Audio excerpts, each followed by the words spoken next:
భారము మోసుకొనుచున్న సమస్త జనులారా నా యొద్దకు రండి, నేను మీకు విశ్రాంతిని కలుగజేతును. నేను సాత్వికుడును, దీన మనస్సు గలవాడును గనుక మీ మీద నా కాడి ఎత్తుకుని నా యొద్ద నేర్చుకునుడి, అప్పుడు మీ ప్రాణములకు విశ్రాంతి దొరుకును. ఏలయనగా నా కాడి సులువుగాను నా భారము తేలికగాను ఉన్నది. చిన్న మాట ప్రార్థన. ప్రేమ కలిగిన తండ్రి, పరిశుద్ధుడైన మా దేవ, వాక్యమైన యేసయ్య మాతో మీరు మాట్లాడారు. వెనగలిగే చెవులు గ్రహించి ఆత్మను నిబ్బరమైన మనస్సును అందరికీ దయచేయండి ప్రభువా. అయ్యా, ప్రతి యేసయ్య వాక్యానికి ఆటంకంగా వ్యతిరేకంగా పనిచేస్తున్న ప్రతి వ్యతిరేకమైన గాడిని విరగొడుతున్నాం నాయన. వాక్యం ద్వారా మాతో సూటిగా మాట్లాడండి. యేసు అందరినీ బలపరచండి. విన్న వాక్యము నీరు కట్టి ఫలింపు దయచేయండి. వాక్యమే జీవాహారముగా మా మధ్యలోనికి దిగి వచ్చిన దేవుడు అని నిన్ను స్తుతిస్తున్నాం. అయ్యా, నిలబడి నేను ఒట్టువాళ్ళని తగ్గించుకుంటూ ఉన్నాను. యేసు నేల మట్టికి తగ్గిపోతున్నాను ప్రభువా. నా పెదవులను, నా యొక్క యేసు నాలుకను సమస్తాన్ని మీరు కాల్చి అయ్యా మీరు పుట్టము వేసి పరిశుద్ధపరిచి అందరికీ కావలసిన శ్రేష్టమైన వాక్యాన్ని మీరు మాకు అందించమని యేసుక్రీస్తు నామములో ప్రార్థించాడు వేడుకొనుచున్నాము తండ్రి, ఆమేన్. దేవుని వాక్యాన్ని మనం జాగ్రత్తగా ఆలోచన చేస్తే మత్తయి సువార్త 11వ అధ్యాయం 28వ వచనం అందరికీ సుపరిచితమైన వాక్యమే. ప్రతి గోడ మీద ఈ మాట రాయబడి ఉంటుంది. చర్చి గోడల మీద కానీ, చర్చిల్లో కానీ, బ్యానర్స్ మీద ఈ మాట ఎక్కువగా కనిపిస్తూ ఉంటది. ఏంట మాట? ప్రయాసపడి భారము మోసుకుంటున్న సమస్త జనులారా నా యొద్దకు రండి, నేను మీకు విశ్రాంతిని కలుగు చేస్తాను. ఏంటి? ఏ ప్రయాసం కలిగి భారం మోసుకుంటున్న సమస్త జనులారా అంటున్నాడు? దేవుడి వాక్యాన్ని ఆలోచన చేస్తే ప్రయాసపడుతున్న చాలా మందిని మనం వాక్యంలో చూస్తూ ఉంటాం. ఏ మనిషి ప్రయాసపడకుండా ఉండేవాళ్ళు ఎవరొక్కరు కూడా ఉండరు. ఏదో ఒక దాని కోసం ప్రయాసపడతాం. కాబట్టి ఇలాంటి ప్రయాసపడే ప్రతి ఒక్క మనుషుడికి దేవుడు ఇస్తున్న వాగ్దానం ఏంటంటే, భారం మోసుకొనుచున్న సమస్త జనులారా నా యొద్దకు రండి, నేను మీకు విశ్రాంతిని కలుగజేస్తాను. దేవుడు కూడా 6 రోజులు సృష్టిని చేశాడండి. 7వ దినం ఏం చేశాడు? ఆయన విశ్రాంతి తీసుకున్నాడు. దానిని విశ్రాంతి దినం అని పేరుగా పెట్టింది. కనుక ఆయన సృష్టి అంతటిని కలగజేసినప్పుడు కూడా 6 దినాలు ఆయన టైం తీసుకుని సృష్టిని ఒక్కొక్క దాన్ని కలగజేసి 7వ దినం ఎలాగైతే విశ్రాంతి తీసుకున్నాడో మనందరికీ కూడా దేవుడు పిలుస్తున్నాడు.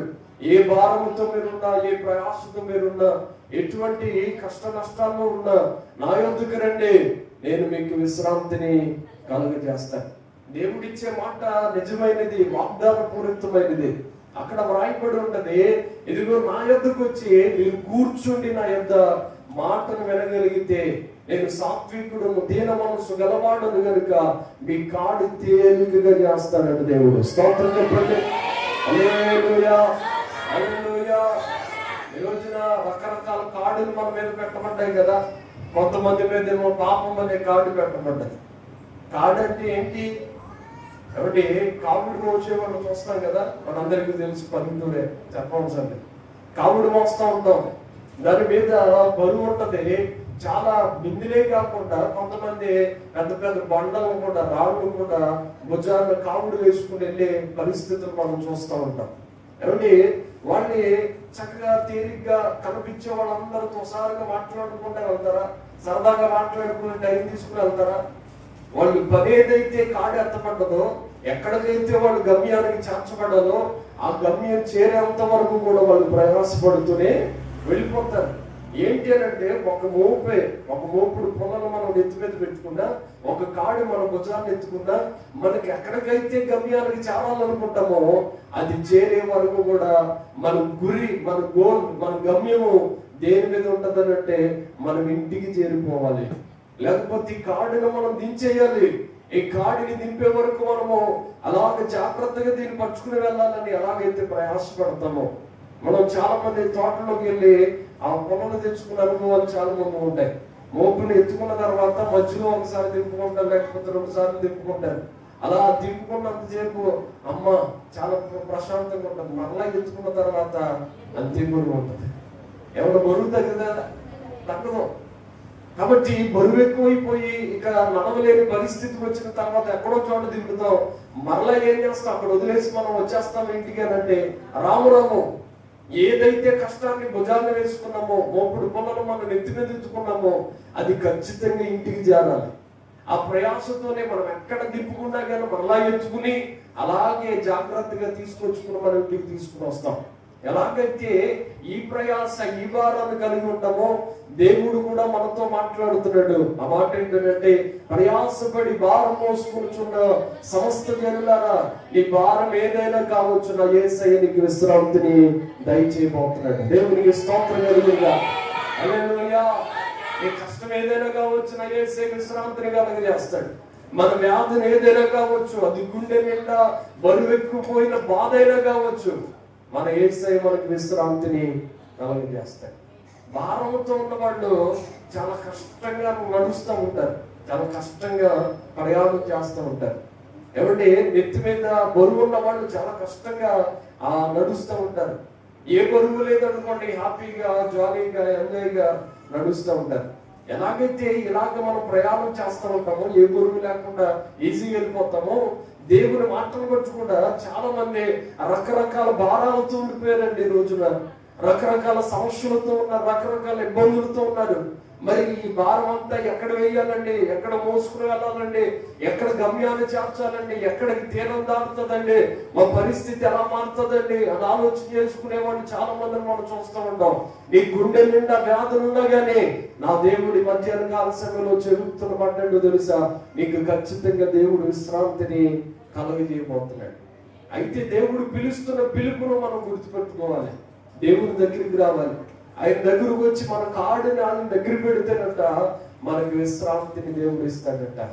ఎక్కడి నుండి మనము దుఃఖముతో కాదు కానీ సంతోషముతో మారిపోయిపోతాం. యాకోబు రాసిన పత్రికలు అంటాడు, ఇదిగో మీరు దుఃఖపడండి, వేదన పడండి అని మాట్లాడుతూ ఒక మాటను మనం చదువుదాం. చూడండి, దేవుని వాక్యములో యాకోబు పత్రికను మనం తీయగలిగితే 4వ అధ్యాయం 3-4 వచనాలు మనం చదువుకుందాం.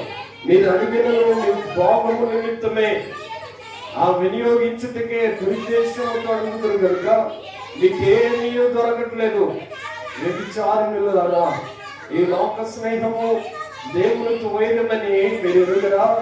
కాబట్టి ఎవరు ఈ లోకముతో స్నేహము చేయగలరో వాడు దేవునికి శత్రువును. చూడండి ఎంత మంచి మాట రాయబడ్డది.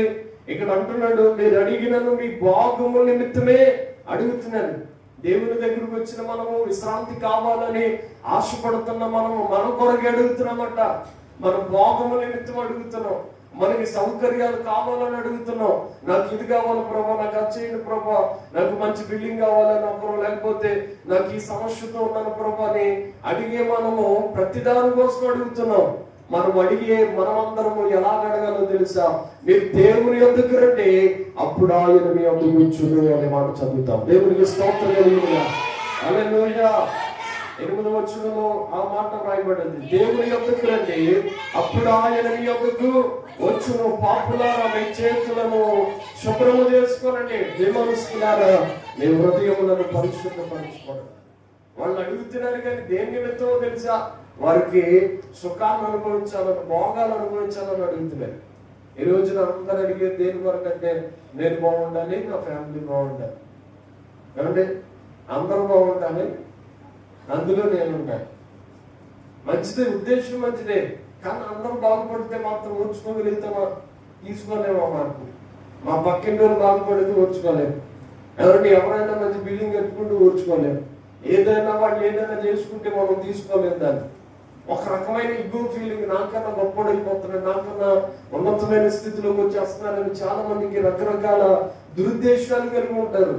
వాళ్ళతో దేవుడు అంటున్నాడు, దేవుడు తెలుసా, మీరు వ్యభిచారుల వలె ఉన్నారు. ఎందుకని మాట్లాడాడంటే మీ భోగము నిమిత్తమే అడుగుతున్నారు. ఇదిగో మీరు మీ పాప హృదయాన్ని విడిచిపెట్టి మీరు దేవుని యొద్దకు రండి. దేవుని యొద్దకు వచ్చాక మన హృదయాలను శుభ్రం చేసుకోవాలట, మన పాపాన్ని కడుక్కోవాలట.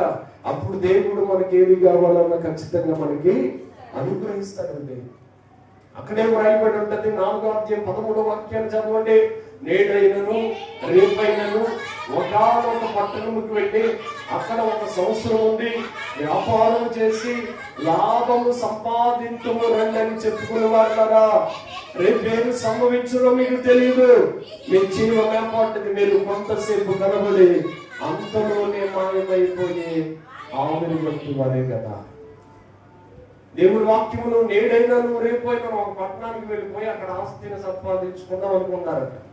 మన పల్లెటూరులో ఉన్న వాళ్ళందరికీ ఎక్కడికి వెళ్ళిపోవాలనుకున్నారంటే హైదరాబాద్ వెళ్ళిపోతాం, విజయవాడ వెళ్ళిపోతాం, ఏమంటే పెద్ద పెద్ద సిటీకి వెళ్ళిపోతాం, అక్కడ ఆస్తిని సంపాదించుకుందాం, కొన్ని సంవత్సరాలు కష్టపడదాం, అక్కడ కష్టపడి మరలా తిరిగి వద్దాం అనుకుంటారు.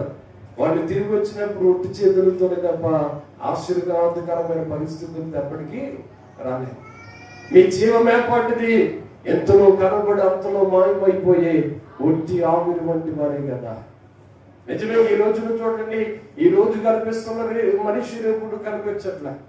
ఇప్పుడే కదండి చూసామని చెప్తున్నాం, మళ్ళా సాయంకాలం అయినప్పటికీ మనిషిని మనం చూడలేకపోతాం. మన జీవం ఏర్పడింది, మన నీటి మీద ఒక బుడగ లాంటిది మన జీవితం, ఒక ఆవిరి లాంటిది జీవితం, గాలిపటం లాంటిది మన జీవితం. కట్ అయిపోతే అది ఎక్కడికి వెళ్ళిపోద్దో తెలియని పరిస్థితి కలిగిన మన జీవితం. అయితే చాలా మంది ఈ సంవత్సరం అక్కడికి వెళ్ళి నేను సంపాదించుకున్నాం, ఈ సంవత్సరం ఎక్కడికి వెళ్దాం, ఈ సంవత్సరం అలా చేద్దాం, ఇలా చేద్దాం, చెరువేద్దాం, లేకపోతే ఇలా చేస్తే బాగుంటుంది, అలా చేస్తే బాగుంటుంది అని రకరకాల ఆలోచనలు, ఎక్కడికి వెళ్దాం, ఏదో సంపాదిద్దాం అని అనుకుంటారు. కానీ మనుషులు దేవుడి వాక్యం అంటుంది రేపేమి సంభవిస్తుంది నీకు నువ్వు నిన్నటి వారే తప్ప రేపటి వారం మనము కాదు అనే వాక్యము రాయబడ్డది. మనం ఎప్పటికీ గతించిపోయిన వారమే తప్ప గతించిపోయిన రోజులు మనకి ఎప్పటికీ ఎవరికి కూడా తెలియదు. రేపు ఎలా ఉంటుందో మనందరికీ తెలీదు, దేవుడు ఒకటి తప్ప. కనుక దేవుని వాక్యం ఉంటుంది, ఆకాశ పక్షులను చూడండి, అవి యుద్ధము అనుదినం ఆహారము నేను వాటికి సిద్ధపరుస్తున్నాను. దేవునికి స్తోత్రం కలుగునుగా. హల్లెలూయా, హల్లెలూయా, హల్లెలూయా. వ్యాపారం చేయడం మంచిది కదా, మంచిదే. ఉద్యోగం చేయడం మంచిది కదా, మంచిదే. ఎక్కడికన్నా వెళ్ళి డబ్బు సంపాదించుకోవడం మంచిది కదా, మంచిదే. కానీ ఒక విషయాన్ని మాత్రం మనం మైండ్లో గుర్తుపెట్టుకోవాలి. ఏంటి ఆ విషయం సార్ అంటే, మనం అడిగే ప్రతిదాన్ని కూడా మన అవసరాల నిమిత్తం అడుగుతున్నాం. దేవుని కొరకు మనం ఏమి చేసేవారుగా కనిపించదు. జాబ్ వచ్చిందా హ్యాపీగా ఫీల్ అవుతున్నాం, అక్కడితో సర్దుకుంటాం అంతే. మరి దేవునికి ఇవ్వాల్సిన కృతజ్ఞత ఏంటి? మనం ఒక పట్టణానికి వెళ్ళి ఏదో లాభాన్ని సంపాదించుకుందాం అనుకున్నాం, రేపు రోజున నీ కుటుంబం ఎలాగైపోద్దో, ఎటువంటి పరిస్థితికి దారితీస్తుందో నీకు తెలియదు. కనుక నీవు నిన్నటి వారివే కనుక ఖచ్చితంగా గుర్తుపెట్టుకోవాలి, ప్రభువా ఈ రోజున ఎలా ఉందంటే నీ కృప, రేపు ఎలా ఉంటాను ఎప్పుడు ఉంటాను నాకేమీ తెలియదు అని చెప్పాలి. దేవునికి స్తోత్రం కలుగునుగా. హల్లెలూయా, హల్లెలూయా. ప్రయాసపడి భారం మోసుకొనుచున్న సమస్త జిల్లాలు ఎక్కడికి రావాలంట? దేవుని వద్దకు రావాలి. దేవుని వాక్యంలో చదువుతాము. వచ్చిన మనము ఎక్కడికి రావాలని ఆలోచన చేస్తే కీర్తన గ్రంథం 66వ కీర్తన, కీర్తన గ్రంథం 66వ కీర్తన 5వ వచనాలను మనం చదువుతాం.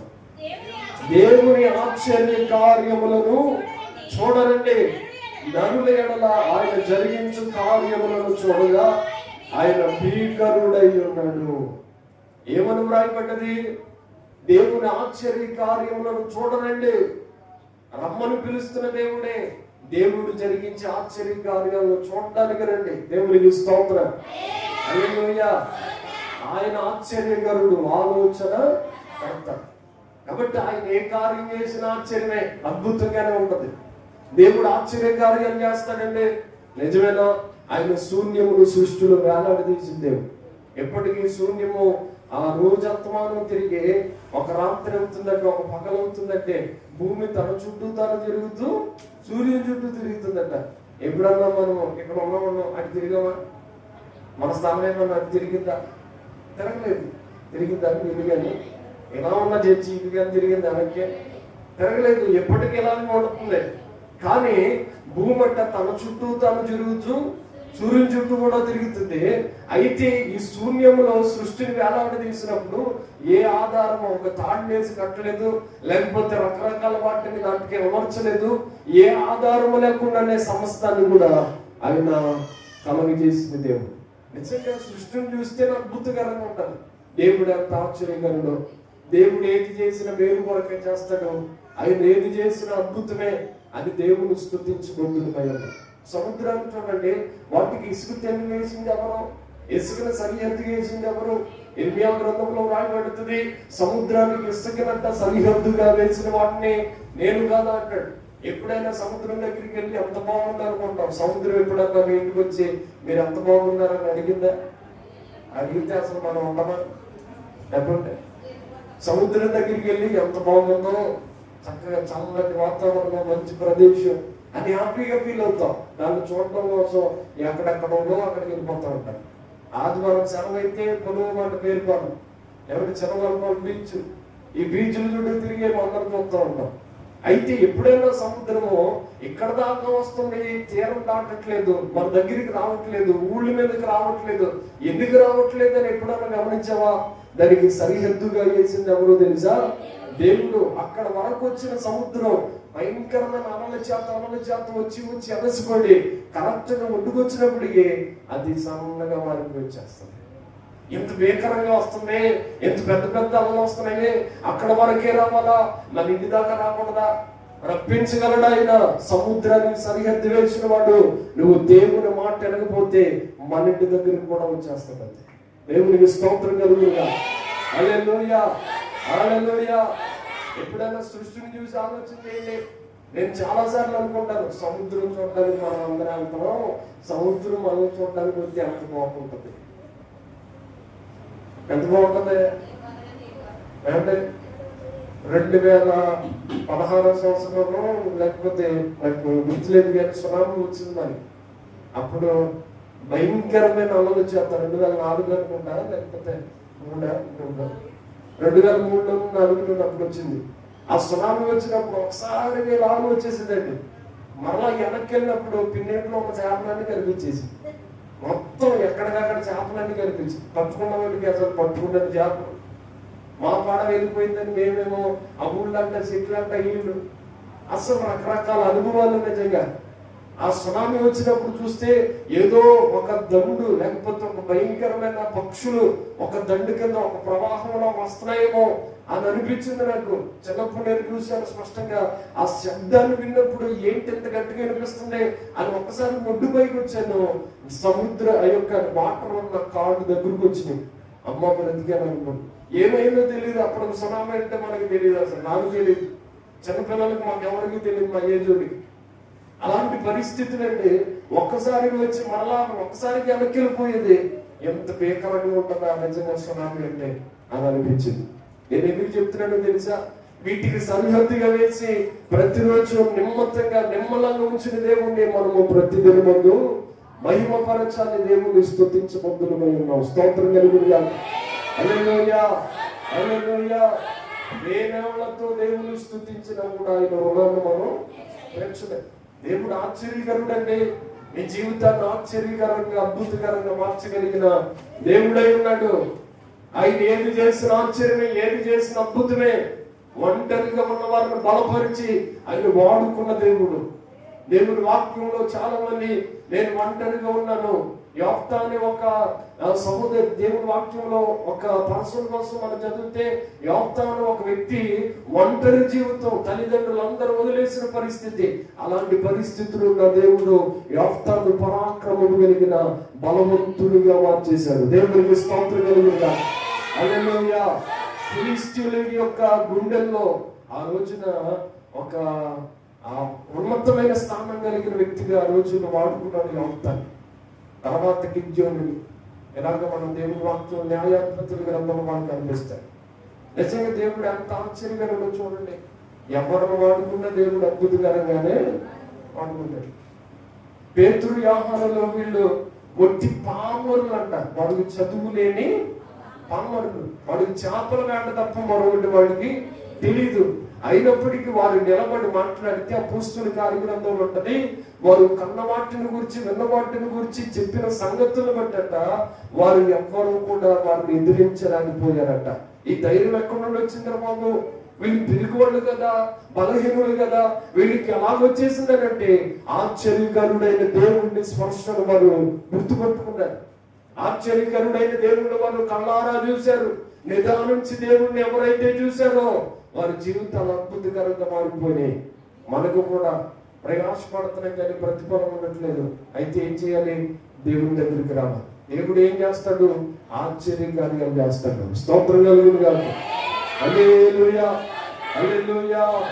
136 కీర్తన 4వ చరణం చదవండి. 136 కీర్తన 4వ చరణంలో ఒక మంచి మాట ఎలా వ్రాయబడి ఉన్నది. ఆయన ఒక్కడే ఆశ్చర్య కార్యములను చేయగలవాడు. ఆయన కృప నిరంతరముండును. ఎవరొక్కడే చెప్పండి? మనం ఆరాధిస్తున్న దేవుడు ఒక్కడే ఆశ్చర్య కార్యములు చేయవాడు. ఆయన ఒక్కడే ఆశ్చర్య కార్యములు చేస్తాడట. ఇంకెవరైనా చేయగలుగుతారా? ఇంకెవరు వాళ్ళు కూడా ఒక్కటే నేనే అయాం అని అన్నాడంటే ఆయన ఒక్కడే తప్ప ఇంకెవరు ఆ పనిని చేయలేదు. వాక్యం కూడా, బైబిల్ గ్రంథం కూడా ది బుక్ ఆఫ్ బైబిల్ అని రాయబడుతుంది. ది బుక్ ఆఫ్ అని అంటే ఇదొకటే, ఇదే ఏకైక గ్రంథం అని దీనికి పేరు. అలాగే దేవుడు కూడా నా పేరుని, ఆయన పేరుని మెన్షన్ చేసుకున్నప్పుడు చాలా సందర్భాలు అంటాడు, నేనే మార్గము, నేనే సత్యము, నేనే జీవము, నా ద్వారా తప్ప ఎవడును తండ్రి వద్దకు. నేనే అంటున్నాడంటే ఆయన ఏదో ప్రత్యేకతుంది. నేను కూడా అన్నాడు అనుకోండి, ఏదో చెప్పండి. నేను కూడా అంటే అందరితో పాటు సమానం. ఇప్పుడు ఎవరన్నా పెరుగోడు కనిపించాడు దారిలో, ఎవరు అబ్బాయిరా అని అన్నాడు అనుకోండి, వాళ్ళ నాన్న పక్కన నుండి మా అబ్బాయేనండి అని అనాలి. అవునా కదా? అలా కాకుండా మా అబ్బాయి కూడా నండి అన్నాడు అనుకోండి, చెప్పరేంటమ్మా? వాళ్ళ తండ్రి లేకపోతే ఇంకెవడన్నా అన్నావాడు? ఇంకెవడం. నేను కూడాను వాడికి నాన్న అని అనడు. నా కొడుకండి, మా పిల్లలండి అని మాట్లాడుతాడు. ఎవరైనా ఒక పర్సన్ చూస్తే వాళ్ళ దగ్గర ఉంటే మా బంధువులు ఏంటంటే మాట్లాడతాం. ఎలాగైతే నా కుమారుడు లేకపోతే నా కుమార్తె నేనే వాళ్ళకి తండ్రి అని ఎలాగైతే చెప్తారో, మనం ఆరాధిస్తున్న దేవుడు కూడా ఒక మాట చెప్పాడు, నేనే మార్గము, నేనే సత్యము, నేనే జీవము, నా ద్వారా తప్ప ఎవడు తండ్రి అందుకు. ఇక్కడ మండిపోయింది చాలా మంది. నేనే అంటాడండి, నేను కూడా అంటే మామూలుగానే. చాలా మందికి ఇక్కడే డౌట్ వచ్చింది, ఇక్కడే కాలింది. నేనే అంటాడు, నేనే అనే మాట అసలు ఎందుకు మాట్లాడాడు అని అర్థం చేసుకోకుండా నేనే అని చెప్తాడండి. చాలా మంది ఉన్నారు పాటలో మొదటిగా దేవుళ్ళను వెళ్ళిన వారు చాలా మంది భూమి మీద ఉన్నారు. కానీ నేనే పరలోకాన్ని చేరుస్తాను, నేనే మార్గమై ఉన్నాను, నా ద్వారా తప్ప అని మాట్లాడతాడేంటి అని చాలా మంది వ్యతిరేకించే వాళ్ళు ఉన్నారు. వాళ్ళందరికీ తెలియని సత్యం ఒకటి ఏంటో తెలుసా? వాళ్ళందరూ గుడ్డితనంలో ఉన్నారు కాబట్టి నేనే అనే వ్యక్తిని గుర్తించలేకపోయారు. మనం అందరూ గుర్తించాం కాబట్టి మనం ధన్యులు. దేవుడికి స్తోత్రం కలుగునుగా. హల్లెలూయా, హల్లెలూయా. ఒక పిల్లలను చూసిన తర్వాత వాళ్ళు తండ్రి అక్కడ ఉంటే ఎలాగైతే నా కొడుకే అని ఎలాగైతే ఖండితంగా మాట్లాడతాడో, మనం ఆరాధిస్తున్న దేవుడు కూడా ఆయన సూటిగా చెప్పేసి నేనే అయ్యా. మనతో కూడా దేవుడి వాక్యం సూటిగా మాట్లాడుతున్న ఆయన ఒక్కడే ఆశ్చర్య కార్యములను. ఏ మనిషి కూడా ఎలాంటి కార్యాలు చేశాడంట? కింద వచ్చిన రాయబడుతుంది, తన జ్ఞానము చేత ఆయన ఆకాశములను కలగజేశాను. 6వ వచనం, ఆయన భూమిని నీళ్ల మీద పరచిన వాడు. భూమిని అంటే నీళ్ల మీద, విశ్రాంతమైన నీళ్ల మీద పరిచేశాడట. ఆకాశం ఎలాగా? ఆయన జ్ఞానము చేత ఆకాశమును కలగజేశాడు. అందుకని మహాజ్ఞానులు కూడా ఇంకా శూన్యంలో ఏముందో పూర్తిగా అర్థం కాకుండా రాకెట్లు పంపిస్తున్నారు. అక్కడ ఏమైనా ఉందా? వండడానికి ఉందా? నీళ్లు ఉన్నాయా? త్రాగడానికి ఉందా? లేకపోతే అంతరిక్షంలో పరిశోధన, రకరకాల ఆ శాస్త్రవేత్తలు పరిశోధన చేస్తున్నారు. ఎంతమంది ఎన్ని రాకెట్లు పంపినా, ఎన్ని ప్రయాసాలు కలిగినా, ఎంత ప్రయత్నాలు చేసినా ఇంకా ఏదో కొత్తదనం అక్కడ కనిపిస్తూనే ఉంటుంది. నేను చెప్తాను, ఆయన జ్ఞానం చేత దేవుడు ఆకాశమును కలుగజేశాడు. అక్కడ మాట్లాడుతూ అంటున్నాడు, ఆయన భూమిని నీళ్ల మీద పరిచిన వాడు, ఆయన గొప్ప జ్యోతులను నిర్మించిన వాడు. ఎవరి నక్షత్రాన్ని, పెద్ద పెద్ద సూర్యుడిని, చంద్రుడిని ఆయన పెద్ద గొప్ప జ్యోతులుగా నిర్మించిన దేవుడు. కింద మాట కూడా జరుగుతాం. రాత్రిని పగటి వేలుటకు ఆయన సూర్యుని చేశాను, రాత్రి వేలుటకు ఆయన చంద్ర నక్షత్రములను చేశాను. దేవునికి స్తోత్రం కలుగును గాక. హల్లెలూయా, హల్లెలూయా. ఆయన ఒక్కడే ఆశ్చర్య కార్యాలు చేయగలిగిన దేవుడు. ఎందుకంటే ఆయన జ్ఞానము చేత ఆకాశాన్ని నిర్మించిన వాడు, కలుగు చేసిన వాడు. ఆయన సూర్య రశ్మి ద్వారా ఈ రోజున చాలా మంది సీఎంలు, ప్రధానమంత్రులు ఒక డొనేషన్ ఇచ్చి ఏం చెప్తున్నారో తెలుసా? సోలార్ సిస్టమ్ పెట్టుకోండి, మీరేమో కరెంట్ ఇవ్వచ్చు, నేను 2 రూపాయలు ఇస్తాను కరెంట్ యూనిట్. సోలార్ సిస్టమ్ ద్వారా కరెంట్ సప్లై చేసుకోవచ్చు మన ఇంట్లో. మేమే సబ్సిడీ కూడా ఇస్తామని చెప్తున్నారు ప్రభుత్వాలు. అసలు సోలార్ సిస్టమ్ ద్వారా కరెంట్ రావడానికి గల కారణం సూర్యరశ్మి ఎంత పవర్ అయిందో చెప్పండి. కాబట్టి సూర్యుడు ఎంత విద్యుత్ శక్తిని ఇస్తున్నాడో ఆలోచన చేయండి. దాన్ని కలగజేసిన వాడు ఎవరు? ఇన్ని సంవత్సరాల నుండి ఏమంటే ఆకాశమును కలగజేసిన కాలం నుండి ఇప్పటి వరకు అది వెలుగుతూనే ఉంది. సూర్యుడు కాంతినిస్తూనే ఉన్నాడు, చంద్రుడు కాంతినిస్తూనే ఉన్నాడు. ఒక్కరోజైనా రెస్ట్ తీసుకున్నాడా? తీసుకుంటే మనం ఉంటాము. పగటి చీకటిగా, చీకటి పగలుగా అయిపోతే మనకెంత అసలు త్రోవ కనిపించుకోవాలన్న పరిస్థితులు మారిపోతాయి. ఇవన్నీ కలగజేసి వాటి క్రమ ప్రకారం దేవుడు అంత సరి అయిన రీతిలో వాటిని పెట్టిన దేవుడు. దేవుడికి స్తోత్రం కలుగుతుందా? హల్లెలూయా. దేవుడు ఏది చేసినా ఆశ్చర్యమేనండి. స్తోత్రం చెప్పండి. హల్లెలూయా, హల్లెలూయా. సృష్టిని కలగజేసిన ఆశ్చర్యమే, మనిషిని కలగజేసిన ఆశ్చర్యమే.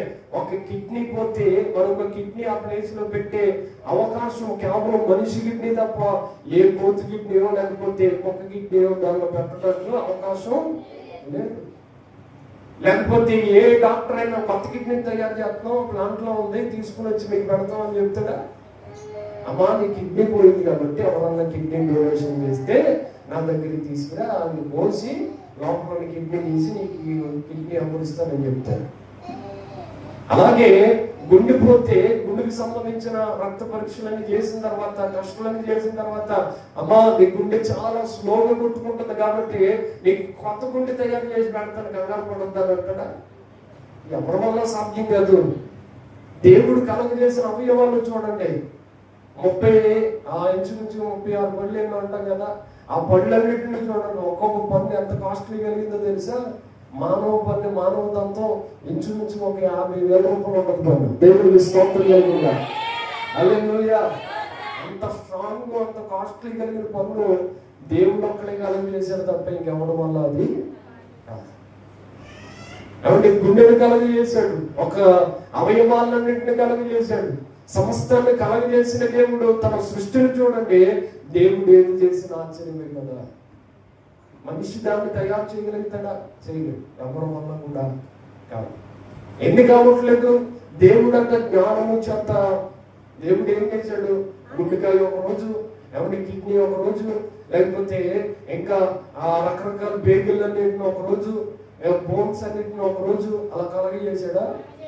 దేవుడు ఏం చేశాడు? ఒక రోజు పిలిచి మట్టిని తీసుకుని నరుడు కింద తయారు చేసి జీవాత్మను ఊదాడంట. మనిషి జీవించువాడుగా మారిపోయాడు. దేవుడు కేవలం ఒకే ఒక రోజులో మనిషిని తయారు చేసి అవతల పెట్టాడు. దేవుడికి స్తోత్రం కలుగుతుంది. హల్లెలూయా, హల్లెలూయా. అందుకనే దావీదు అంటాడు, అయ్యా పిండమునై నేను తల్లి గర్భంలో ఉండగా నిజంగా నాకు భయమును ఆశ్చర్యం కలిగాయి ప్రభువా.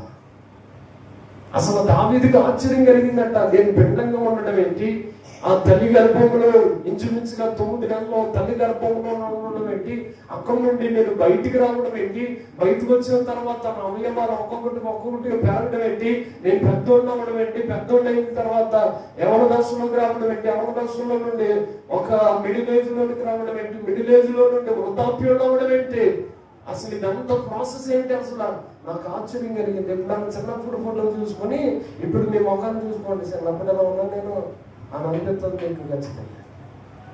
అనిపిస్తుందా? లేకపోతే చిన్నప్పుడు ఇలాగా ఉన్నాను, ఇప్పుడు ఇలాగా ఉన్నాను అనుకుంటానా? అనుకో. ఏమంటే 10 సంవత్సరాలప్పుడు మన ఫోటో వేరు, మన ముఖం వేరు, మన ఆ యొక్క కమలికలు, ఈ యొక్క శరీర వేరు, అదంతా కూడా. ఇప్పుడు మన ముఖాన్ని చూసుకుంటే మన ముఖం మారిపోద్ది. నిజంగా ఆశ్చర్యకరంగా ఉంటది. ఒకప్పుడు వేరుగా ఉన్నాను, ఇప్పుడు వేరుగా ఉన్నాను. ఒకప్పుడు నా పరిస్థితి వేరు, ఇప్పుడు నా పరిస్థితి వేరు. ఇదంతా కలగజేసింది ఎవరు? సృష్టించింది ఎవరు? నిర్మించింది ఎవరు? పోషిస్తుంది ఎవరు? ఎవరి తల్లి గర్భంలో నుండి బయటికి రప్పించింది ఎవరు? పోషిస్తుంది ఎవరు? కేవలం మనం ఆరాధిస్తున్న దేవాతి దేవుడే. ఆయన ఒక్కడే ఆశ్చర్యకరుడు. దేవుడికి స్తోత్రం కలుగునుగా. హల్లెలూయా, హల్లెలూయా, హల్లెలూయా. మట్టిలో పెడితేనట ఈ బోన్స్ 21 రోజులకి, ఈ బోన్స్ ఒక్కొక్కటి 21 రోజులకు మొక్కలు అవుతాయి బోన్స్. ఏమండి, ఈ తల వెంట్రుకలు కరగడానికి కొన్ని నెలలు టైం పడుతుంది మట్టిలో పెట్టిన తర్వాత.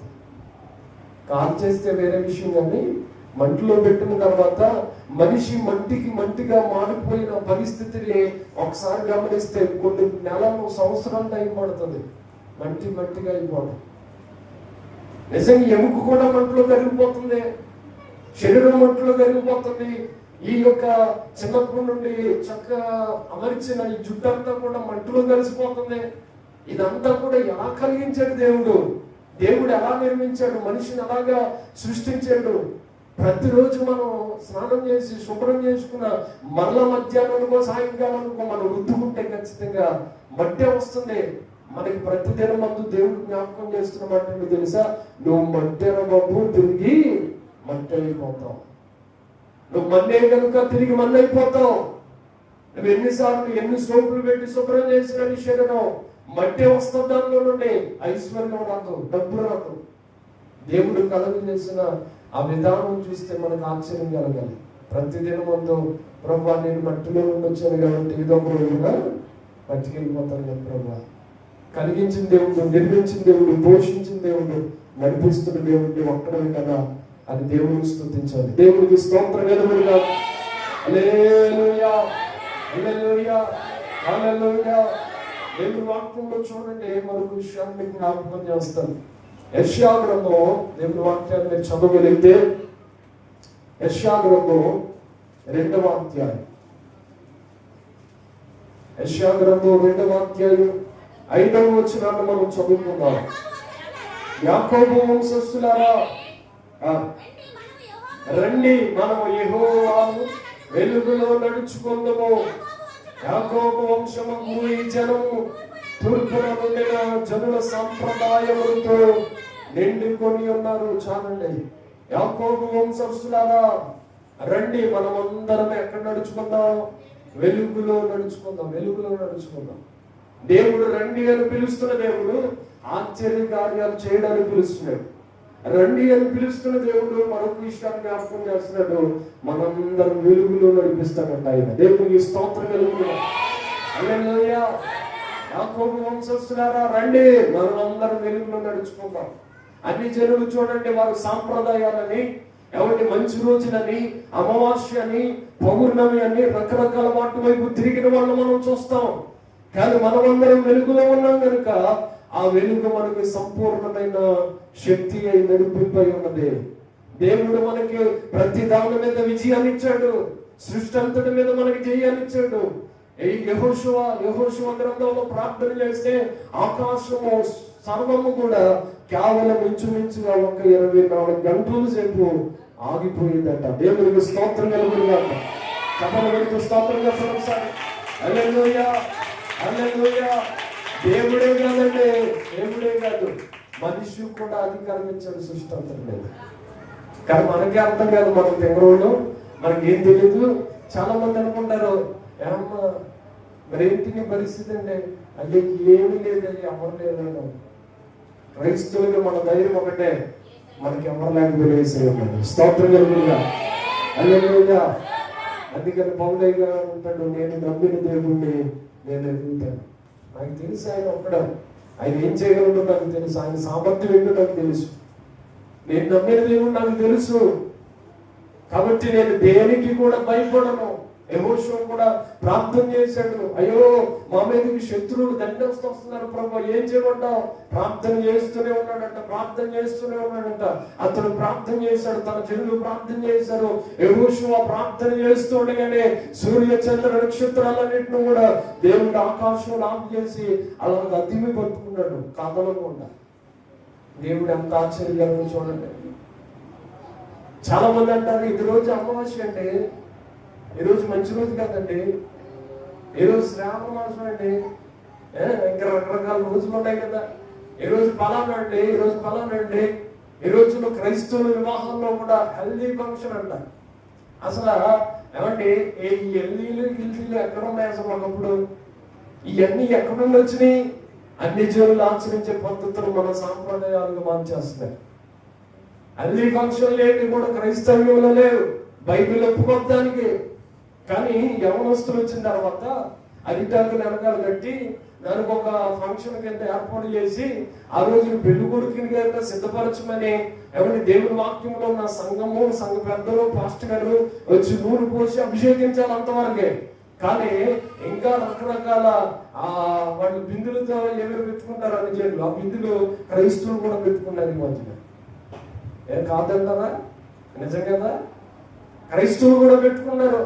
ఆ పెట్టుకుని ఆ పెళ్లి కొడుకు మీద వేస్తున్నారు. మరలా దానికి సాంప్రదాయబద్ధంగా జరగాలంటే ప్రాసెస్ ఉందంటే అన్ని జనుల్ని వాటిలో ఇన్వాల్వ్ చేసి క్రైస్తవ్యాన్ని పాడు చేసే అన్ని జనుల వల్లే మారిపోతున్న పరిస్థితులు మనం చూస్తున్నాం. నువ్వు వెలుగులో ఉన్నావా, చీకటి సంబంధంలో ఉన్నావా? నువ్వు చీకటి సంబంధం అయితే చీకటి ఆలోచనలే వస్తాయి. నువ్వు వెలుగు సంబంధం అయితే వెలుగు సంబంధమైన ఆలోచనలే నువ్వు కలిగి ఉంటావు. మనం ఎప్పుడు కూడా మనుష్యులు మభ్య పెట్టే ఆలోచన వైపు తిరగవలసిన పనేమీ లేదు. ఒక్క మాట గుర్తుపెట్టుకుంటే మనకు అమావాస్య లేదు, పౌర్ణమి లేదు, ఏ రోజైనా మనకు మంచిదే. స్తోత్రం కలుగునుగా. హల్లెలూయా, హల్లెలూయా.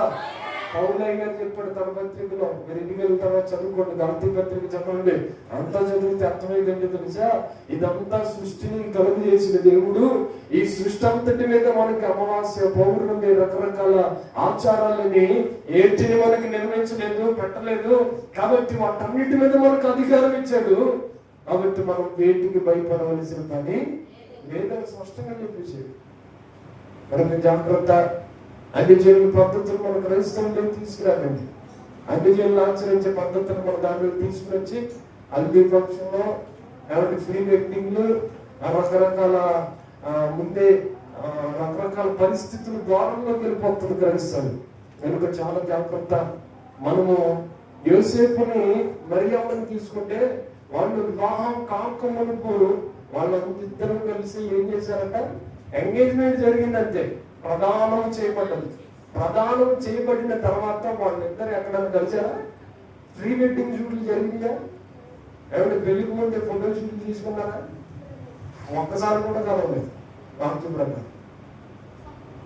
అయితే దేవుడు స్వప్నమందు మరియమ్మ లాంటి పరిస్థితిలో ఉందని ఆయన అని ప్రార్థన చేస్తే దేవుడే మీకు వచ్చి మాట్లాడాడు గబ్రియేలు దూత ద్వారా, నువ్వు భయపడవలసిన పని లేదు. ఏమనంటాడు? నువ్వు భయపడవలసిన పని లేదు. మరియమ్మ పరిశుద్ధాత్మ వలన గర్భము ధరించింది, ఆవిడ ఒక కుమారుని కనబోతుంది. తన ప్రజల నుండి వారి పాపము నుండి ఆయనే రక్షించిన కనుక ఆయనకి యేసు అని పేరు పెట్టబడి. ఎంత అద్భుతకరం! ఒకప్పుడు ఉన్న పరిస్థితులు ఇస్సాకు రెబెకాములు చూడండి. ఇస్సాకు గారు ఏమో పొలములో ఉండి ప్రార్థన చెప్తాడు, రెబెకాము గారిని ఏమో ఎలియాజరు గారు తీసుకొస్తున్నాడు. వాళ్ళిద్దరికి తెలిసా మొహమొఖాలు చూసుకున్నారు. కనుక నైనా ఫ్రీ వెడ్డింగ్లని లేకపోతే ఇంకో వెడ్డింగ్లని అలాంటి వాటికి కొంచెం జాగ్రత్తగా ఉంటే మనం ఆశీర్వదించబడతాం. స్తోత్రం కలుగునుగా. హల్లెలూయా, హల్లెలూయా, హల్లెలూయా. మన వెలుగు సంబంధాలమా, చీకటి సంబంధాలమా? చెప్పండి. వెలుగు దేనికి సాదృశ్యం? వాక్యము వెలుగై ఉండే. వాక్యం అంటే ఎవరో? వాక్యం అంటే దేవుడే. మనం ఒక రకంగా చెప్పాలంటే వెలుగు సంబంధం అంటే దేవుని సంబంధం. దేవుడు వెలుగై ఉన్నాడు కాబట్టి మనమందరము వెలుగై ఉండాలి. యెషయా గ్రంథం 60వ అధ్యాయం తీయండి, అక్కడ ఈ మాట రాయబడ్డది. యెషయా గ్రంథం 60వ అధ్యాయం మొదటి 2 చరణాలు. నీకు వెలుగు వచ్చి ఉన్నది, లెమ్ము తేజరిల్లుము, యెహోవా మహిమ నీ మీద ఉదయించును. చూడుము, భూమిని చీకటి కమ్ముచున్నది, గట్టిగా చీకటి జనములను కమ్ముచున్నది. యెహోవా నీ మీది ఉదయించుచున్నాడు, ఆయన మహిమ నీ మీద కనబడుచున్నది. దేవునికి స్తోత్రం కలుగునుగాక. హల్లెలూయా. లెమ్ము తేజరిల్లుము, నీ మీదకి వెలుగు వచ్చి ఉన్నది. ఏమొచ్చింది? ఆమేనని చెప్పాలి. వెలుగు వచ్చింది. వెలుగంటే ఎవరో? దేవుడేనండి. ముందే చెప్పాను కదా, అందుకని వెలుగంటే దేవుడు, నీ మీదకి వెలుగు వచ్చి ఉన్నది అంటే మన మీదకి ఎవరు వచ్చారు? ఇప్పుడు దేవుడే వచ్చేసాడు. ఇప్పుడు చీకటి అంటే ఎవరు? చీకటి అంటే ఎవరు? అపవాది, సాతాను.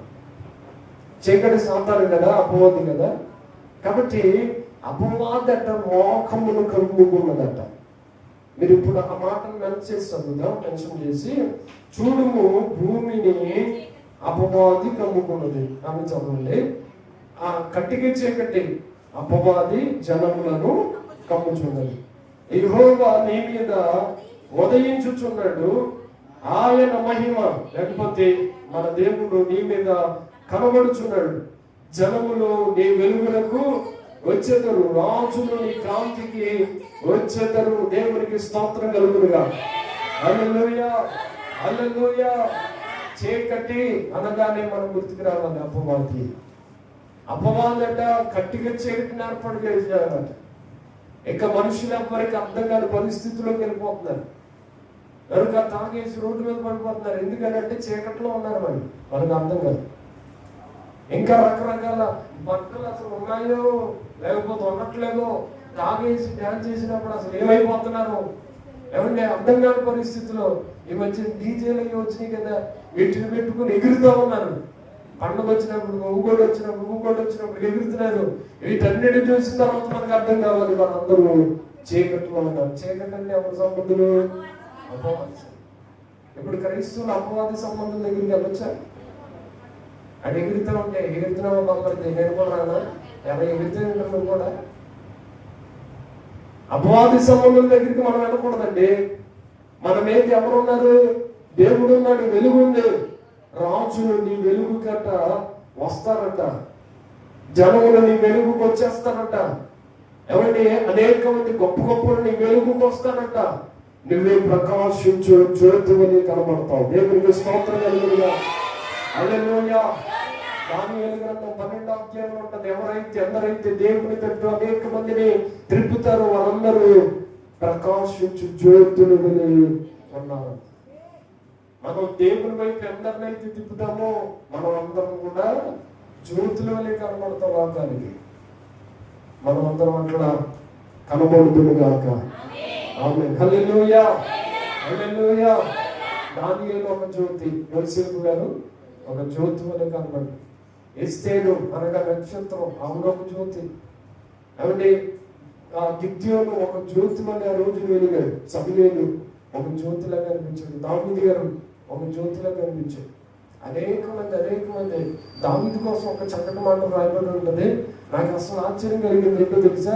దావీదు దగ్గర కన్నా ప్రతిదినమందు సహాయం చేయడానికి మీకు ఏమైనా అవసరం ఉందా అని వచ్చేవారంట. ప్రతిదినం దావీదు దగ్గరికి వచ్చి, రాజా నీకేమైనా అవసరం ఉందా, సహాయం చేయమంటావా అని ప్రతిదినము ఆయనకి ఏ సహాయం కావాలో, ఏది కావాలో ప్రతిదినం సహాయం చేయడానికి వచ్చేవారంట. అది ఎప్పటి నుండి జరిగిందని చెప్పినా, ఆయన చిన్నప్పటి నుండి భక్తులు పెరిగాడు కనుక అతన్ని దేవుడు అలా ఆశీర్వదించాడు. స్తోత్రం కలుగునుగా.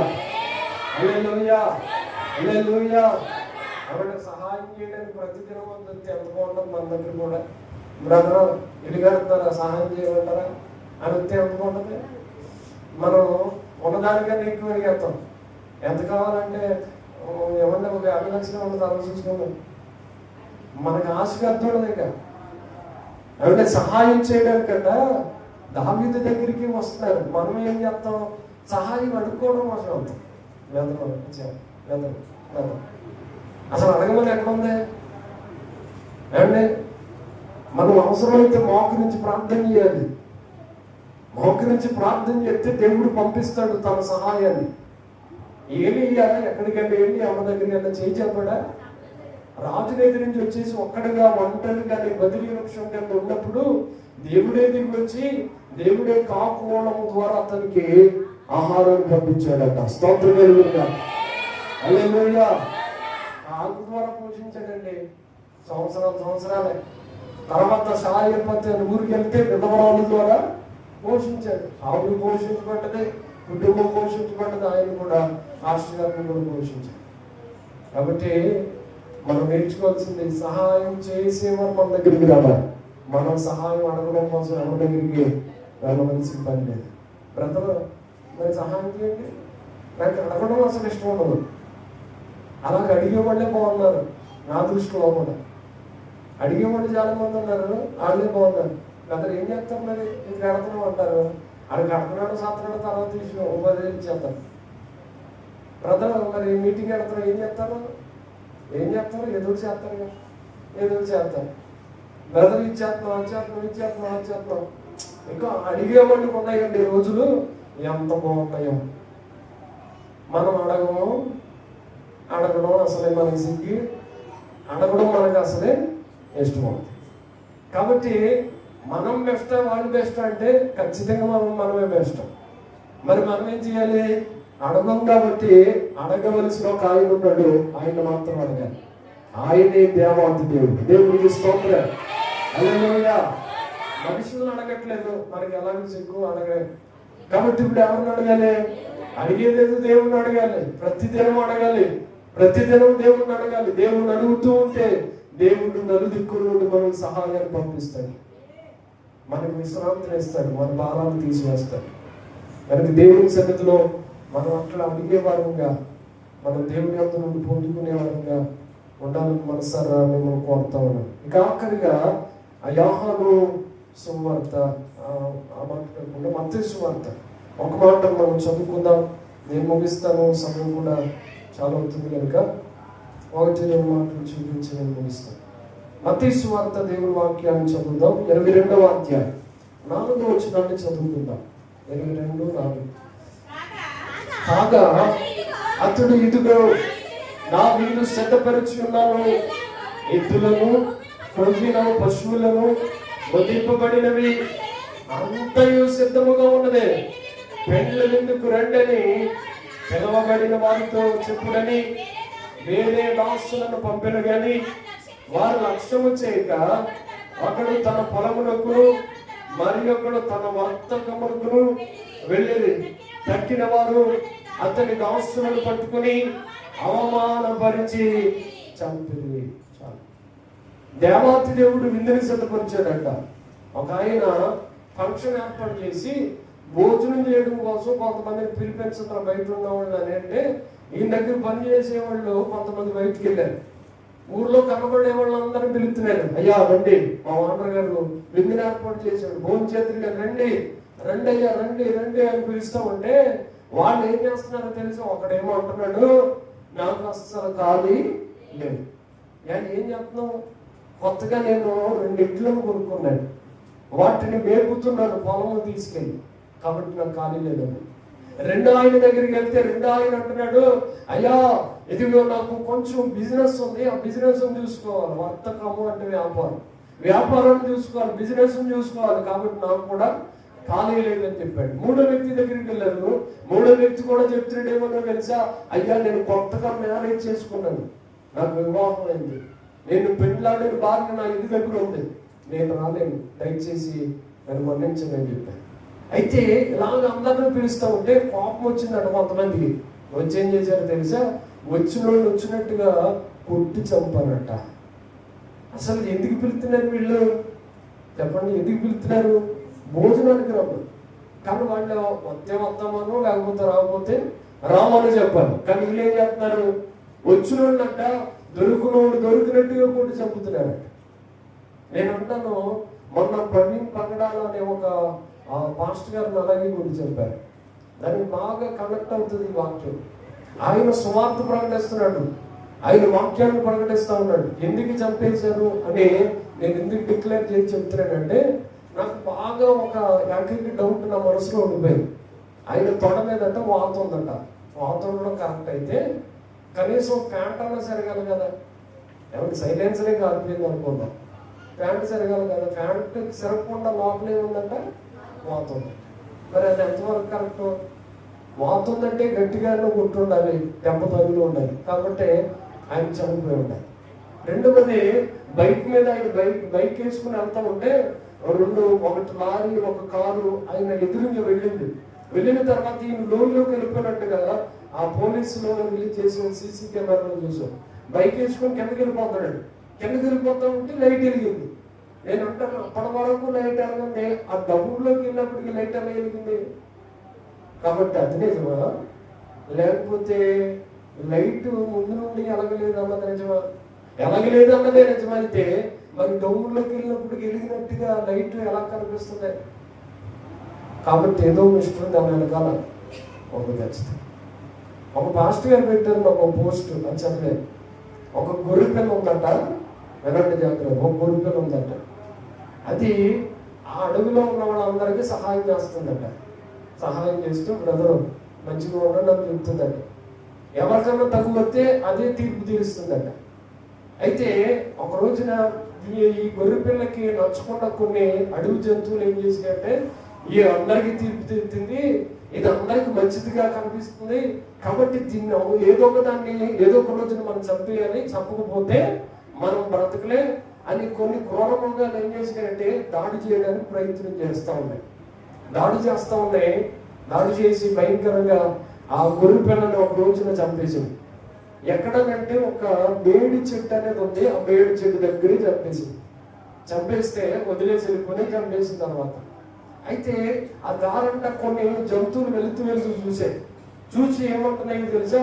ఈ జంతువు ఎలా చచ్చిపోయింది అని అంటా ఉంటే అక్కడ ఒక ముళ్ళ పొదలు అంటుంది. ఆ ముళ్ళ పొదలో ఈ జంతువు ఆ ఏదో రక్తం దెబ్బలు తూడినట్టుగా కనిపిస్తూ ఉంది. అయితే ఆ దారంట వెళ్ళే కూడా ఏం చెప్తున్నారంటే, మొత్తానికి ఆ ముళ్ళ పొదలో ఇది చిక్కుబడిపోయి చచ్చిపోయి ఉండాలి, బయటకు రాకుండా బయటకు వచ్చి ప్రయాసపడ్డది కానీ రాలేకపోయిందేమో, కాబట్టి చచ్చిపోయి ఉండాలి, కనుక ఎలాగే చచ్చిపోయిందేమో అని అందరూ డిక్లేర్ చేస్తున్నారంట.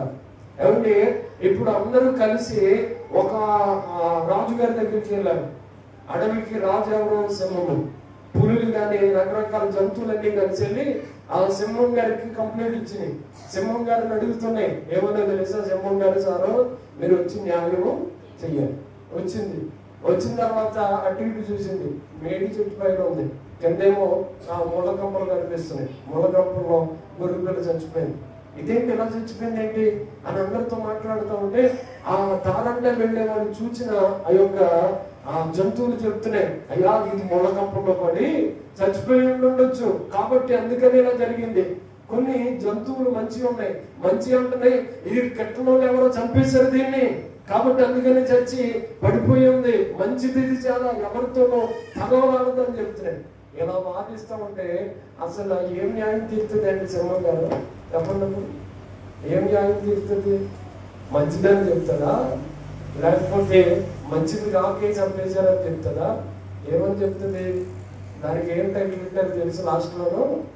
ఒకటి చచ్చిపోయిన గొర్రె పిల్లల్లో నన్ను పలానోడు చంపాలని మాట్లాడాను, లేదా గొర్రె పిల్ల మాట్లాడకపోతే వేడి చెట్టు ఉంది కదా, ఆ చెట్టు అన్నా నోరిస్తే ఆ చెట్టు అన్నా వచ్చి మాట్లాడాలి. చెట్టు ఎప్పటికి మాట్లాడదాం, చచ్చిపోయిన గొర్రె పిల్ల ఎప్పటికీ ఇంకా సైలెంట్ అయిపోతుంది. న్యాయం ఏంటనేది ఎవరు చెప్తారు? ఎవరు చెప్పలేదు, ఎవరికి తెలియదు. నేను అంటున్నాను, దైవజనులు చాలా మందిని ఇలాగ రకరకాల పరిస్థితులు గుండా వెళ్తున్న వాళ్ళని చూస్తున్నాం. మేము పిలుస్తున్న ఒకటే, ప్రయాసపడి భారం మోసుకొనిచున్న సమస్త జనులారా దేవుని దగ్గర రండి, దేవుడు మీకు విందుని ఏర్పాటు చేశాడు. చెప్పండి, స్తోత్రం చెప్పండి. హల్లెలూయా, హల్లెలూయా. దేవుడు ప్రేమ విందుని ఏర్పాటు చేశాడు. అది 7 ఏళ్ల పాటు ఉండే విందు, అది ఒక రోజు 2 రోజులు ఉండే కాదు. యుగాలు 7 ఏళ్ల పాటు పరిశుద్ధులందరూ కలిసి 24 మంది పెద్దలు కలిసి, శరాపులు, కెరూబులు, పరిశుద్ధుల దూతగణమంతా కలిసి, కోట్లాది మందులు పరిశుద్ధులతో కలిసి అందరము దేవుని స్తుతిస్తూ ఏర్పాటు చేసుకున్న ఒక గొప్ప విందు. రండి, మనం అందరం కలిసి 7 ఏళ్ల పాటు విందులు పాల్పొందుతాం. రామంటారా? సరే మీ ఇష్టం. మాకు కుదరదంటారా? ఇక్కడ 3 వ్యక్తులు చెప్పిన సమాధానం ఒకటి, ఎట్లు కొన్నానని ఒకడు, వ్యాపారం చేసుకొని బిజినెస్ ఉండాలని ఒకడు, మరొకడు అంటున్నాడు నాకు వివాహం అయింది నేను రాలేనని చెప్పాడు. ఆ ప్రణాళిక ఎవరి దగ్గరికి వెళ్ళిందో తెలుసా?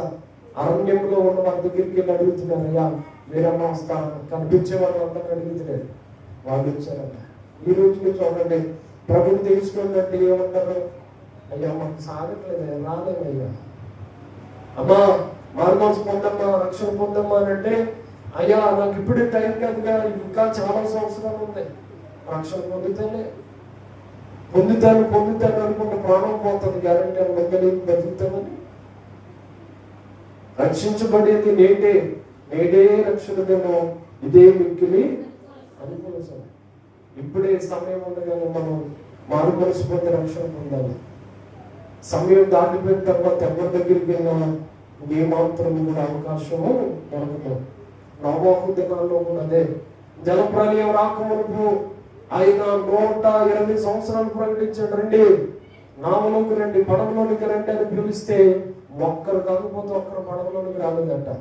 నోవాహు గారు రావడం తయారు చేస్తామంటే తిట్టేవాడు తప్ప తిట్టినోళ్ళు ఒక్కడు కూడా లేరు, ధ్యానం చేసేవాడు ఒక్కడు కూడా లేడు. ఒక రోజున వాళ్ళందరూ వెళ్ళిపోయారు, జంతువులు వెళ్ళిపోయి డోర్స్ క్లోజ్ చేశాడు, దేవుడు లాక్ వేశాడు, తాళం ఆయన చేతులు పెట్టుకున్నాడు. లోపల ఉన్న తర్వాత ప్రచండమైన వర్షము 40 దినములు 40 రాత్రులు పడుతూనే ఉందట. కింద నుండి జలప్రలయము భీకరంగా వస్తుంది. మోకాళ్ళు నీళ్ళు వచ్చిన తర్వాత ఏడుస్తున్నారు, అయ్యా దయచేసి నోవాహు ఒక్కసారి డోరు ఓపెన్ చేయి, ఇప్పుడైనా అయ్యా ఒకసారి డోర్ ఓపెన్ చేయి, మేము లోపలికి వచ్చేస్తామయ్యా అని అంటామంటే నోవాహు అంటాడు, అయ్యా తీసే అధికారం కానీ వేసే అధికారం కానీ అదే తీసే అవకాశం వేసే అవకాశం నా దగ్గర లేదయ్యా, అధికారం నాది కాదు. మీరు చెప్పాను వెళ్ళలేదు, 8 సంవత్సరాలు చెప్పినా రాలేదు కాబట్టి మీ సాగుందని వదిలిపెట్టేశాను. మొలంలోకి వచ్చినాయి, పేకల లోతు దాకా వచ్చినాయి, కేట లేనంత లోతు వచ్చింది. అప్పుడు అడుగుతున్నారు ఇంకా నోవాహు తాత నోవాహు బాబాయ్ నోవాహు తమ్ముడా నోవాహు అన్నయ్య. ఇక అందరూ కలిసి వచ్చి అందరూ అడుగుతున్నారు, అయ్యా నోవాహు గారు తలుపు తీయండి. వాళ్ళు పిల్లలు ఉంటారే షేము హాము ఏపేత్తు, వాళ్ళు ముగ్గురిని పిలుస్తూ అయ్యా మీ నాన్నగారు కన్నా చెప్పు ఆ పడవను ఓపెన్ చేయమని. ఒక్కసారి ఓపెన్ చేస్తూ లోపలికి వచ్చేద్దాం. చెప్పినప్పుడు విన్నావా? వచ్చావా మనలోకి? మారు మనసు పొందావా? రక్షణ పొందావా? రక్షణ పొందాలని నటించావు తప్ప సరి అయిన మారు మనసుకు తగిన ఫలములు ఫలించావా? ఆత్మీయ ఫలాలు నీలో ఉన్నాయా? రమ్మన్నప్పుడు వచ్చావా? ప్రేమ విందుకి రమ్మని దేవుడు పిలుస్తుంటే రాకుండా బయటే ఆగిపోయి ఇంకెంతకాలం తిరుగులాడతాం? దేవుడు పిలిచినప్పుడు వస్తే 7 ఏళ్ల పాటు ప్రేమ విందు ఉంటుంది. ఒక్కరోజు పెట్టుకోవడం ఎక్కువ మన మందిరన్నా, ఒక్కరోజు పెట్టడం ఎక్కువ. 7 సంవత్సరాలు పెట్టాడుతున్నాడు. చదువు స్తోత్రంగా ఉంటుంది. 7 సంవత్సరాల పాటు నాన్ స్టాప్ గా ప్రేమ విందు ఉంటుంది. అది ఏ భోజనాలు పెడతారండి అని అడగబాకండి. కాయగూరలు పెడతారా, ఈజీ పెడతారా అని అడగబాకండి. 7 ఏళ్ల పాటు ఆయన ఇష్టం ఏదైనా పెడతాడు. సినీ సమృద్ధిగా ఉండొచ్చు, ఆయన మంచి పదార్థములతో మనం తృప్తిపరుస్తాడు. దేవుడికి స్తోత్రం కలుగుతున్నాడు. హల్లెలూయా. భూమి యొక్క మంచి పదార్థాన్ని దేవుడు మనకి ఇస్తాడు. శ్రేష్టమైన ఆ రోజున నోవాహు ఆ పరిస్థితికి ముందు ఆదాము అవ్వలు కలగజేసిన ఏదెను వనములో జీవవృక్ష ఫలాన్ని వారికి పెట్టలేదు, కానీ మనకి ఆ జీవవృక్ష ఫలాన్ని పెడతాడు. చెప్పుడు స్తోత్రం చెప్పండి ఒకసారి.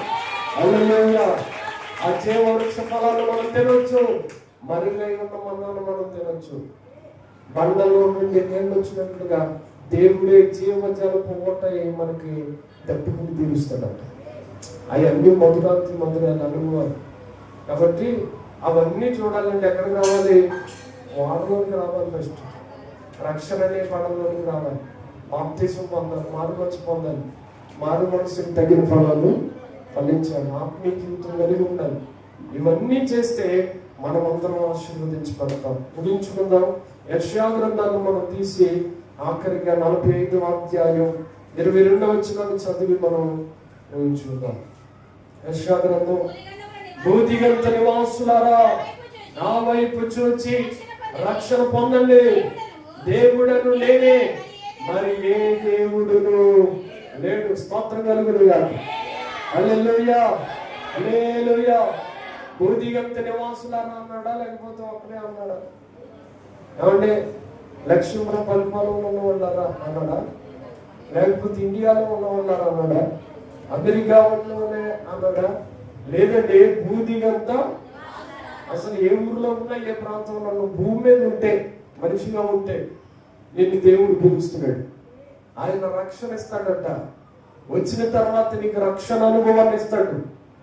ఆ రక్షణ నేను తప్ప మరి ఏ దేవుడు ఇవ్వలేడని చెప్పేశాడు. కాబట్టి ఆయన ఒక్కడే దేవుడు, ఆయనే యుగయుగములు ఆరాధింపుటకు యోగ్యుడైన దేవుడు. అందుకని ఒక పాట రాస్తాడు, ఆరాధించుటకు నీ నామమే గాక వేరొక నామము లేదాయే. యేసయ్యా తరతరములకు నీవే మా దేవుడవు.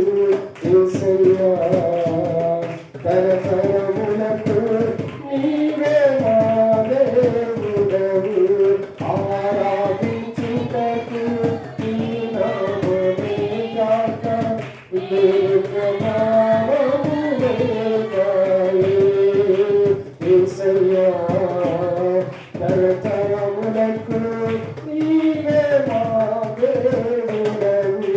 యేసయ్యా తరతరములకు నీవే మా దేవుడవు. హల్లెలూయా, హల్లెలూయా. ఆరాధించడానికైనా దేవుడు అనబడడానికైనా ఒకే ఒక్క దేవుడు మనం ఆరాధిస్తున్న ప్రభువైన యేసుక్రీస్తు నజరేయుడైన యేసు. ఆయన ఒక్కడే తప్ప ఇంకెవ్వరు ఉంటుందండి. మరి వీళ్ళన్నీ ఎవరండి అంటే అవన్నీ మీరు తర్వాత చూసుకోండి. వాళ్ళు చెప్పారు కానీ వాళ్ళ ప్రకారం చేయలేదు. నేనే మార్గం అన్నాడు, ఆయన ఒక్కడే మార్గం. నేను కూడా అన్నానంటే వాళ్ళు ఏదో తేడా. కాబట్టి నేనే అన్నాడు, నేను పరిశుద్ధుడను అని ప్రకటించాడు. నేను తప్ప వేరు ఒక దేవుడు లేడు అని చెప్పాడు. కాబట్టి ఇష్టమైతే నమ్ముకోండి, కష్టమైతే మానేయండి. ఒకడు మాత్రమే నిజం, దేవుడు పిలిచినప్పుడు వస్తే ఆయన ప్రేమ విందులో మనం అందరం పాలు పొందుతాం. లేకపోతే నిత్యము యుగయుగాలు మంటూ అగ్నిగుండంలో మనం అందరం పాత్రలు కావాలి. అక్కడ అగ్ని ఆడదు పూజించాము. రక్షణ పొందిన వారు అందరి స్థితి అక్కడే ఉండదు. అగ్ని ఆడదంట, పూజించాలంట. కాబట్టి నేడే మిక్కిలి అనుకోవస్తాను రక్షణ పొందేదేమో. దయచేసి రక్షణ పొందండి, మారు మనసు పొందండి. అవకాశం ఉన్నప్పుడు పడవలో నుంచి చార్చబడండి. నోవాహు తాత ఎలాగైతే ఆ రోజున పడవను సిద్ధపరిచాడు, మనందరి కొరకు దేవుడు రక్షణ అనే పడవను సిద్ధపరిచాడు. నిత్యము మనం అందరం దేవుడితో సదాకాలం ఉండి 7 సంవత్సరాల పాటు యుగయుగాలు ఆయనతో ప్రేమ విందులో కలుసుకుందాం. అట్టి కృప ఆశీర్వాదాన్ని దేవుడు మనందరికీ అనుగ్రహించును గాక. ఆమేన్. తలలు వచ్చినాం, ప్రార్థన చేసుకుందాం. అందరూ తలలు నుంచి ప్రార్థించాం.